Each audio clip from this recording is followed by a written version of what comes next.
Musette is in town. The Ardeur is taking over Anita's life. Hey everybody, welcome to the Julie's Book Series channel, Kristina, Kristina. Today we're doing Laurel K. Hamilton's Cerulean Sins. And this book and Incubus and another book in another series I'm reading because these are just these next. Well, I should have done. Well, I did some in Narcissus, but Cerulean Incubus is huge. They're my favorites of the series. The Ardeur is a huge part of Anita's life now. This is not the same Anita that was in Guilty Pleasure. It's not. And I'm telling you, she's fighting in Narcissus in Chains, and she's fighting in this one, and she fights in Incubus, and by the end of Incubus, she's like, oh, and she's the issues here. I mean, Anita, she gets over them, but everybody else still has their issues. Richard still has his issues. Asher still has his issues. So we got to deal with the issues. And I'm telling you, book 30 was still dealing with the issues. All right, so Anita is in her office with Leo Harlan, and he wants her to raise his ancestor.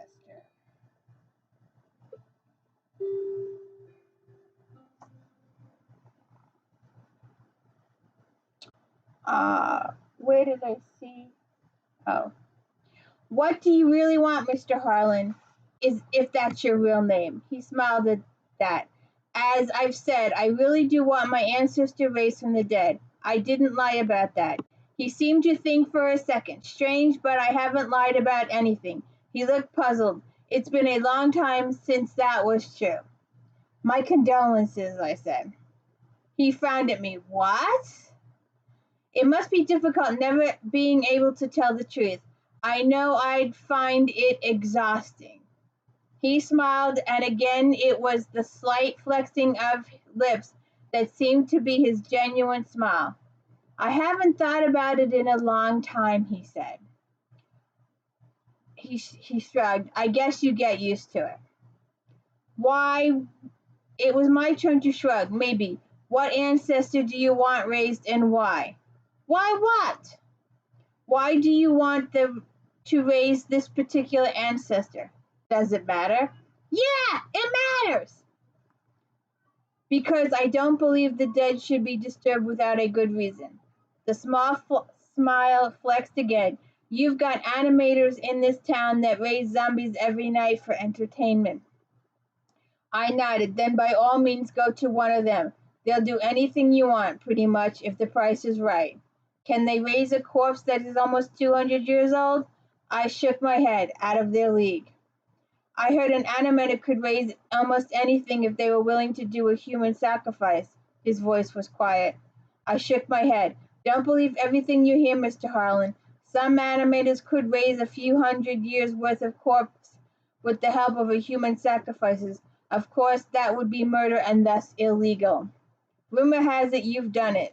Rumor can say anything it damn well pleases. I don't do human sacrifices. So you can't raise my ancestor? He made it a flat statement. I didn't say that. His eyes widened, the closest to surprise that he'd shown.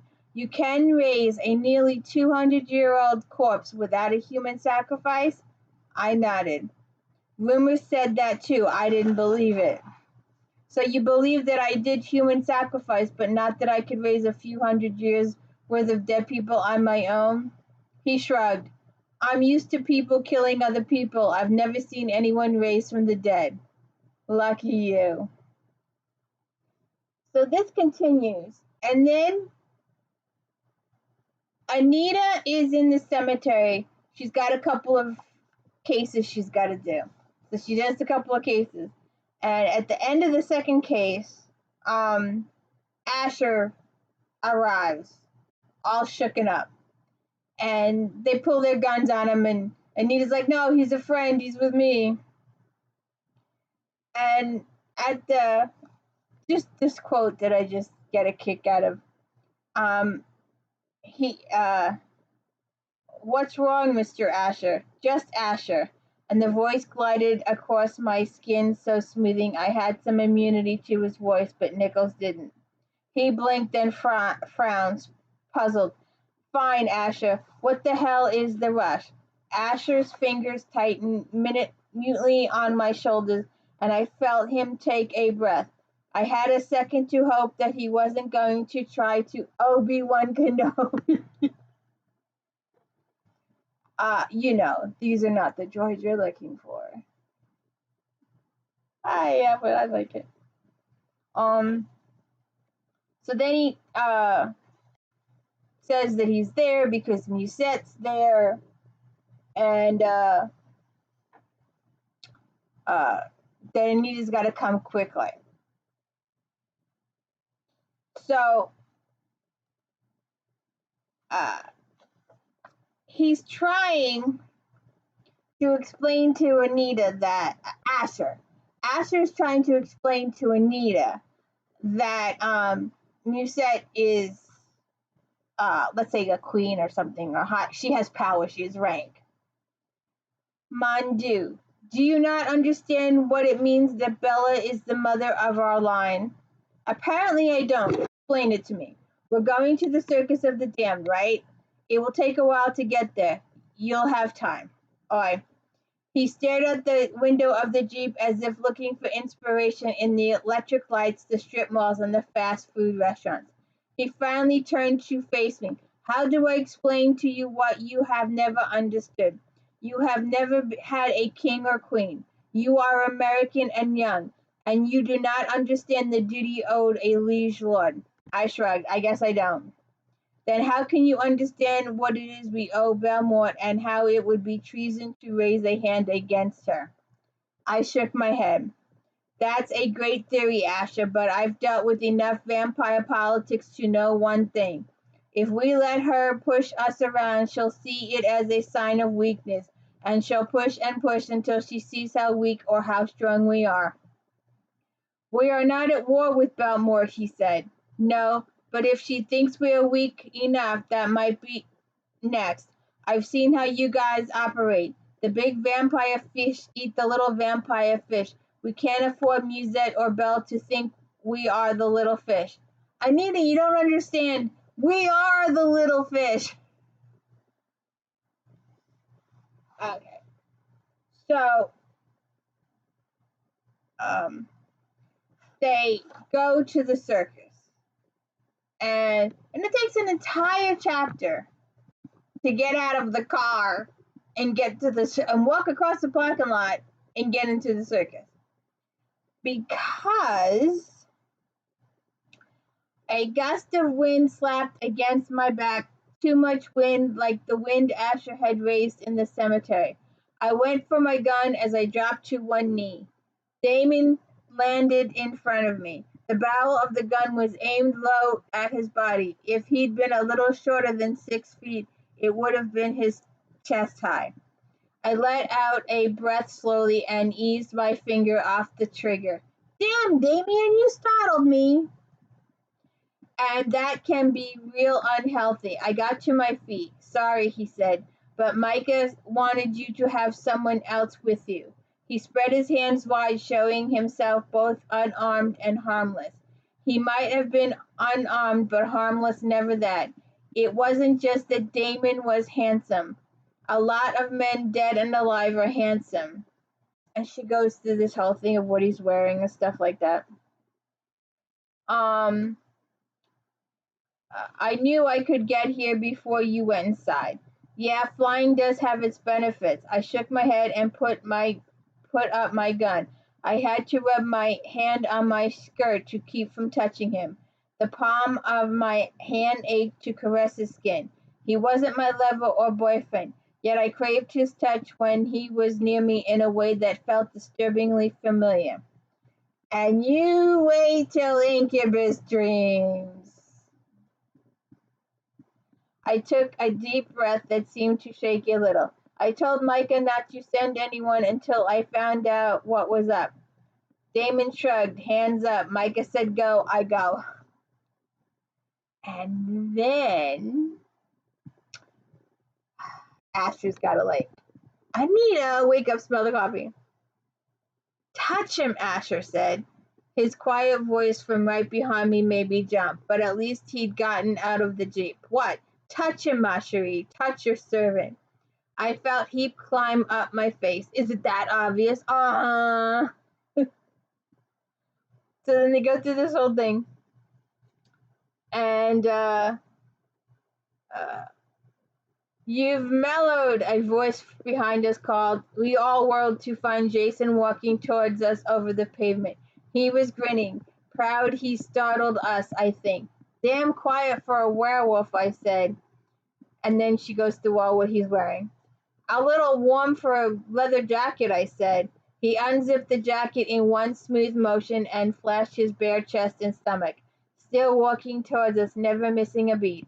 Sometimes I forgot that Jason's day job was as a stripper at Guilty Pleasures, one of Jean Claude's other clubs. Then there were moments like this when he managed to remind me.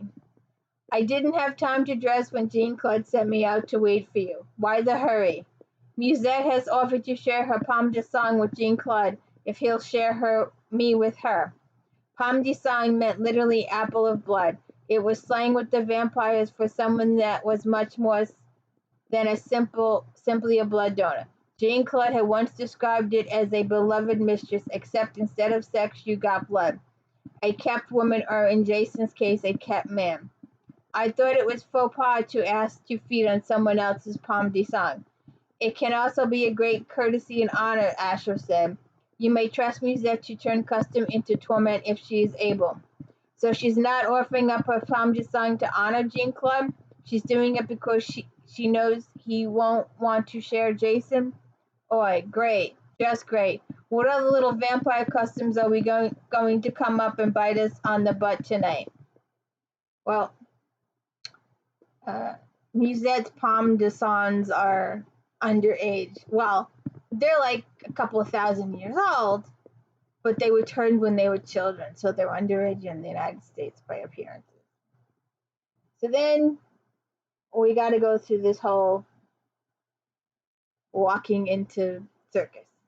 And then we got to get through the, oh, Jean Claude, you're so gorgeous. My pictures are over there. I didn't bring them. So then,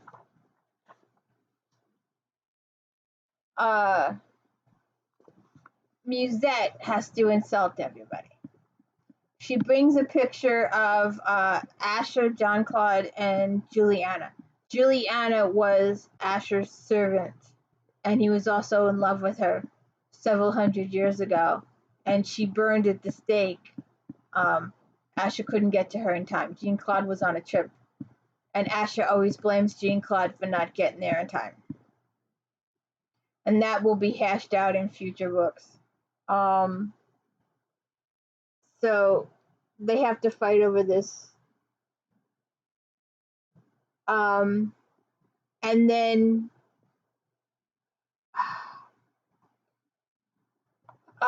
we have to go through the meet and greet with Musette, and she wants someone of John Claude. She wants someone of John Claude's in her bed. So they go through all these people and the reasons why they can't have these people. And then they get to Asher. And because Anita has not had, right, in Anita's mind, in Anita's mind, someone is not your lover if you haven't had too grown up for you intercourse. So they go through this whole thing. And then Anita decides, I will do this for Asher to save him. And that's a whole few more chapters. And so then they got to talk about it a couple of chapters. It's just, Anita does a lot of talking in these first few books, negotiating sex. I don't know why. Um, uh, so I mean, they're talking and talking, and time is going away, and they're talking. Um, so I reached for the buttons on his shirt. Asher grabbed my hand. Slowly, ma chérie. I raised my eyebrows at him. We don't have time for slow. He rolled his head back so he could see Jean Claude. Is she always this impatient? She begins like an American man, but she does foreplay like she's French. Okay. So then we got to do all of that. And then because everybody's in the throes of the Ardeur and the sexual feelings, things get a little out of hand, and Asher rolls Anita good. And so Jason's got to save her. And then they've got to go to the crime scenes. And so Jason, I did that already. So then she goes to the crime scene, and Jason's got to help her. She can't even walk. Okay. What went wrong? I asked. What were you doing when Dawn broke? He asked, speeding up and taking the next curve at a little faster than I would have liked. The Ardeur, Asher was feeding, and I hesitated only for a moment, having sex. With both of them at once? He said, voice mock serious. I am so disappointed in you, Anita. Disappointed why? Because I wasn't invited. Oh, we gotta love Jason. You have got to love Jason. So they get to the crime scene, and they start walking up, and an officer comes at them. This crime scene, you can't enter, that kind of situation.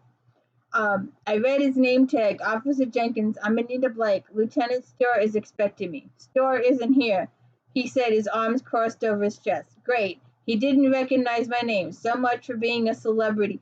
And he was going to play Don't Want the Feds Pissing in My Pond. Jason had gotten out on his side of the Jeep. Maybe I looked a little disreputable in my slightly wrinkled suit, with a run in my hose that went from toe to thigh. But Jason didn't look like a Fed or a cop.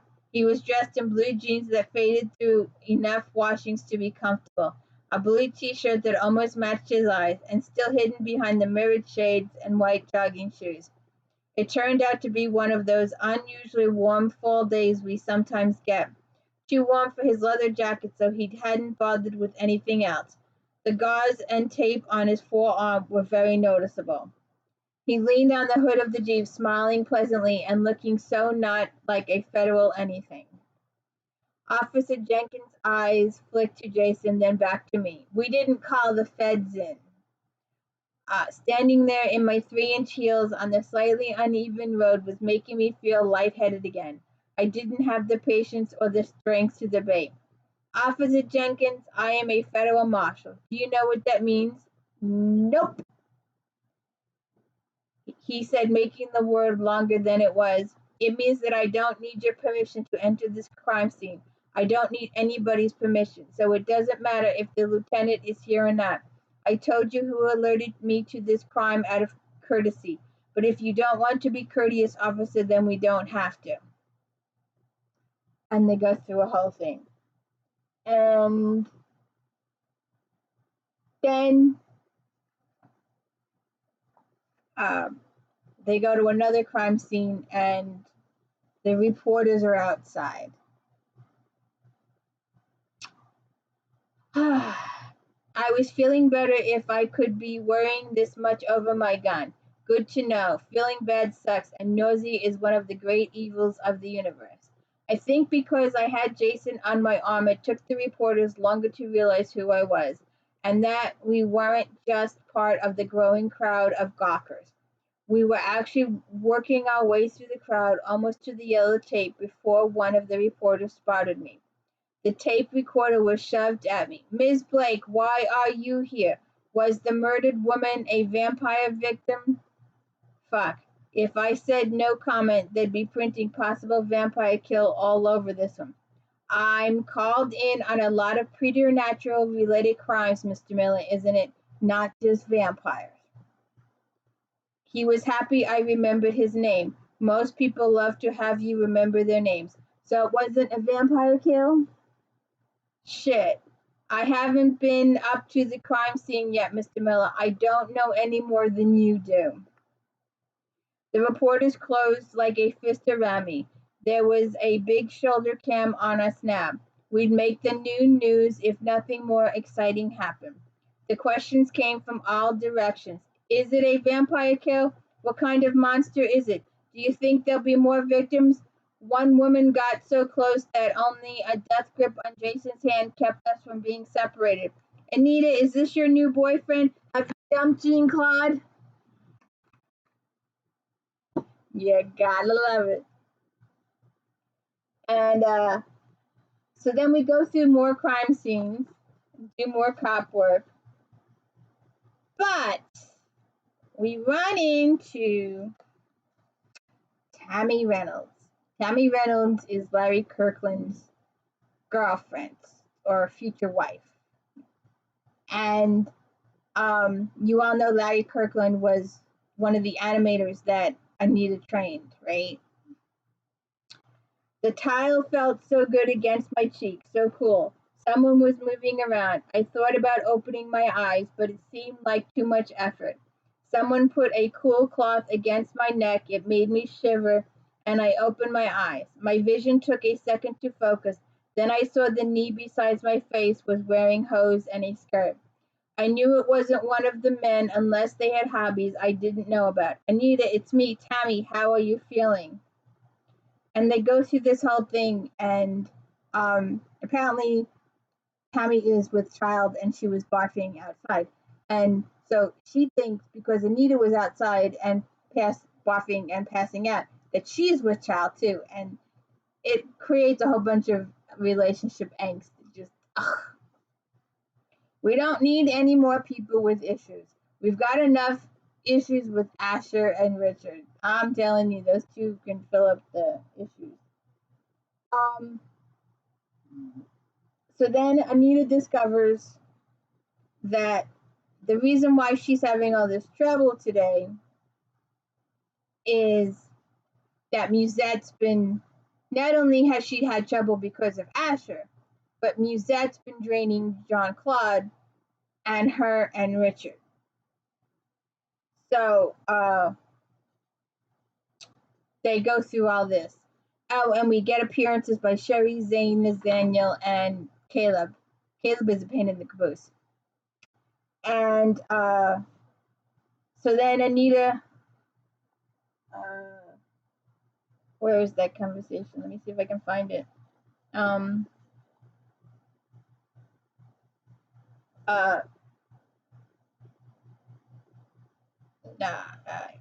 can't find it.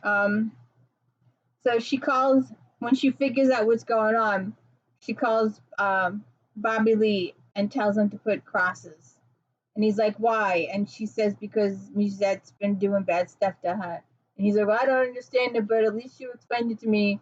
And he goes and puts the crosses on. And then she spends some time with Micah. And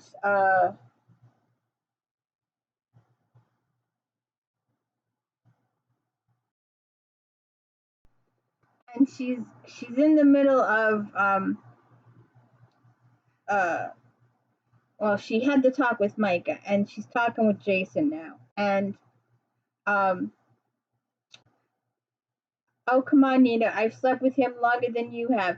You have to be more of a flaming heterosexual than I am not to wonder. He turned you down? Yes, politely. Why? You. I couldn't frown any harder, so I tried to stop, but I was puzzled. Why me? You have been his palm longer than I've been his girlfriend, and hell, a lot of it longer than I've been his lover. By the time I asked, you were dating. He seemed to think that you would dump his ass if you found out he was doing another man. You're making my head hurt, I said. Sorry, but if you don't want the truth, don't ask. He settled the pillows more comfortably at his back. But you've managed to avoid answering my question. What was it?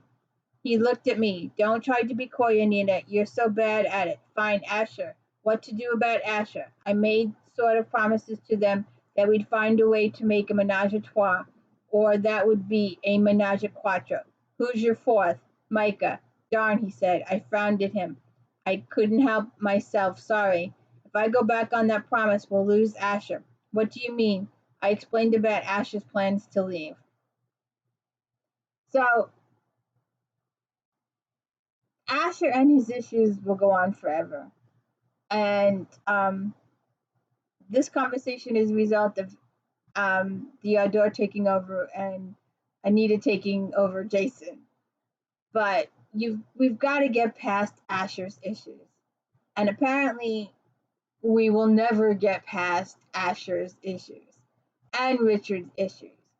But there's this whole thing with Asher. And now that she's jumped in the pool with Asher, so to speak, he told her, look, if you jump in the pool with me and you don't stay in the pool, you leave, then I'm leaving. Of course, Asher doesn't leave. He goes hang out with Narcissus. And he gets the animal to call. And then there's a whole bunch more issues coming. So,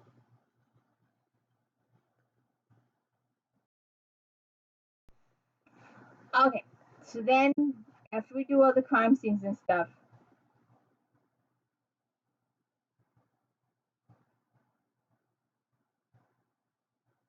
oh, that's what I missed. Wait a second. Okay, so all this stuff with Jason happened at her house, and uh, and like I said previously, she had figured out that Musette was draining John Claude and her and Richard. Well, they send people to Richard's house. They discover that he's totally wiped out, so they drag Richard to Anita's house because Anita has the biggest bathtub that his pack can climb in with him and keep him warm with the hot water. Don't ask why, I don't know. So they do that, and the next, so Anita leaves in a state of panic. She absolutely panics and leaves the room. So then it takes several chapters to get to the Circus of the Damned. And the Ardeur and Musette are taking over Anita through the whole ride, and she's going after Caleb, she's going after Jason, she's going after Nathaniel, and then they discover there are people following them too. So they do all that, and they get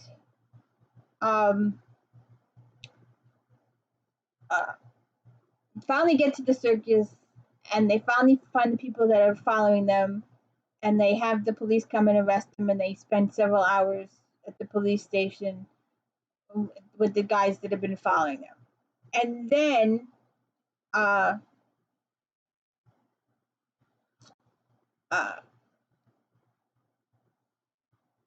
is it?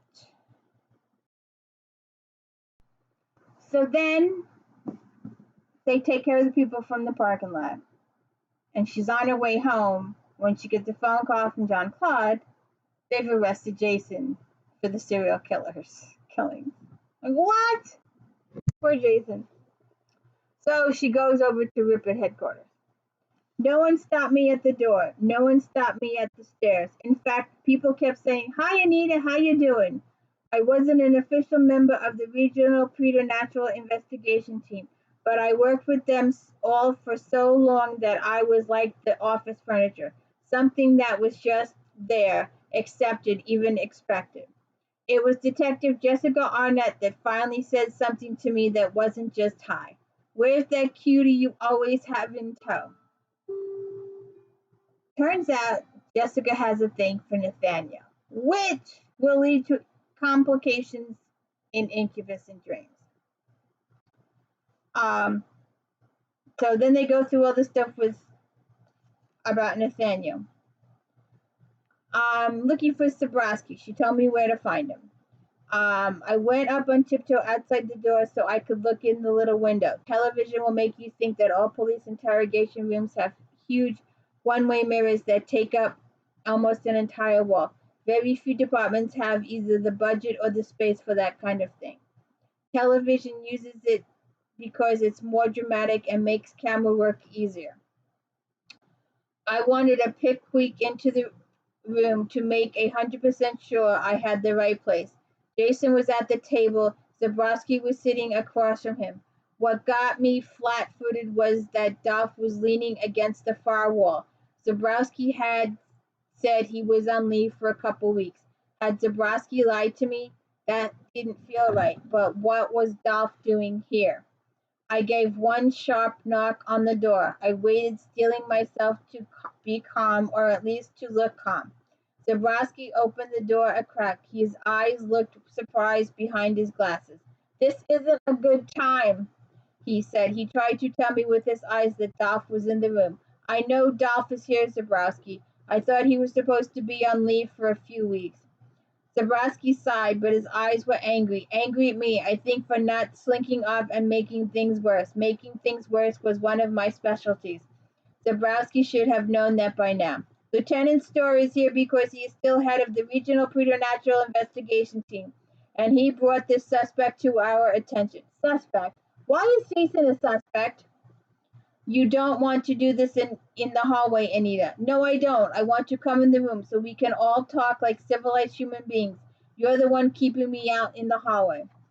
He licked his lips and almost turned and licked it off, but fought the urge. Come in. He lowered his voice to a whisper, but stay on this side of the room. I followed Zabrowski inside and went where he motioned so that I ended up with the table between me and Dolph. It was almost as if Zabrowski didn't trust what Dolph would do. You are not letting her sit in, Dolph said. Zabrowski squared his shoulders and faced Dolph. We asked her to help us on this crime scene, Dolph. I didn't, he said. Actually, yeah, you did, I said. Dolph opened his mouth and closed it in a tight, thin line. He hugged his arm so tight it looked like it hurt, as if he didn't trust what his hands would do if they weren't wrapped around something. There was a look of such rage in his eyes. He usually had some of the best cop eyes I'd ever seen, empty, gave nothing away. Today his eyes gave everything away, but I didn't understand where the anger was coming from. Jason was sitting at the end of the table, trying to seem as small and inoffensive as possible. Since he's not much taller than I am, he was doing a good job of it. Zabrowski shut the door and sat on the side of the table close to Dolph, leaving me the chair furthest away. I didn't sit. Why did you pull Jason in? He has defensive wounds on his body consistent with the crime. You don't actually believe that Jason was involved in that. I searched for a word. Slaughter, do you? He's a werewolf and he got defensive wounds, Dolph said. If he didn't rape our victim, then he raped somebody. You're here to observe, Lieutenant, Zabrowski said, but his face said plainly that he would have rather been anywhere than sitting here, telling Dolph to mind his own business. Dolph started to say something, then stopped himself by force of will. Fine, fine, Sergeant, carry on. Those last two words held more heat than a forest fire. Wait, I said, did you say rape? We found semen at the first murder site. Crucifixion? No, Dolph said. The woman who was raped apart.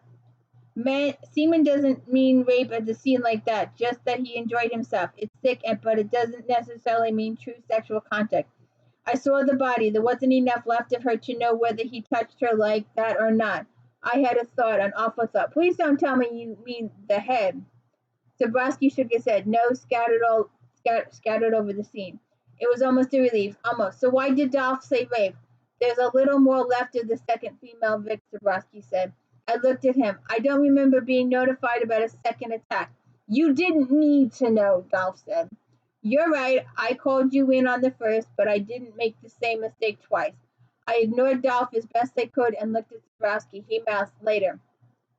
Fine. Zabrowski could fill me in when he had some non-Dolph time. Fine, great. I couldn't do anything about the psycho shapeshifter we had running around town. Not right that second, but I might be able to do something about the current disaster. What did Jason say when you asked where he got where he got scratched up. Said a man doesn't kiss and tell, Zabrowski said. Even I thought that one was lame. I looked at Jason. He shrugged as if to say, what was I supposed to say? He knew well enough to know I wouldn't want him talking out of school. He was right on that, so I didn't want Zabrowski and Dolph to know. Hell, I didn't want anyone to know. My embarrassment wasn't worth getting locked up. I sighed and spoke the truth. Those scratches aren't defensive wounds. He's cut up, Anita, and we got the Polaroids to prove it, Zabrowski said. Dolph noticed some scratches at the first crime scene. They're gone, but now he's got fresh wounds. I cut him up. My voice sounded bland because I was fighting to sound bland. Dolph gave a sound that was more snort than laugh. No words were needed to say he didn't believe me. Zabrowski said out loud, shop it somewhere else, Anita. We're not buying. I raised the sleeves of my shirt and showed my own healing scratches. When I was afraid I'd hurt him more, I scratched myself. Zabrowski's eyes went wide. Jesus, Blake, are you always this rough? You'll never find out, Zabrowski. If that was a yes, then I'm okay with that. He almost touched some of the deepest scratches on my arm, then stopped and almost touched the scratches on Jason's arms. I hope the sex was good. Jason looked down at the tabletop and did his best impression of an aw shucks look. He managed to look coy and pleased with himself all at the same time. So, we get Jason out, we go back and deal with Musette, and then we go back and deal with Richard, and more issues, and more issues. And then Anita helps the cops along with the help of the werewolves to catch the real serial killer. I hope you enjoyed this little reading. I hope you stayed for the whole thing. I hope I kept your interest. Incubus Dreams might be a little bit longer, and please hit the like and subscribe button. Let me know I'm doing a good job. It's just me reading books, talking books, and I love books. And Laurel K is one of the authors that I will buy without even, I don't care what it's about. It's an Anita Blake book. That's all I need to know. And we will do Mary later on, but we got to get through Anita first. So please hit the thumbs up button, like, and subscribe. Thank you.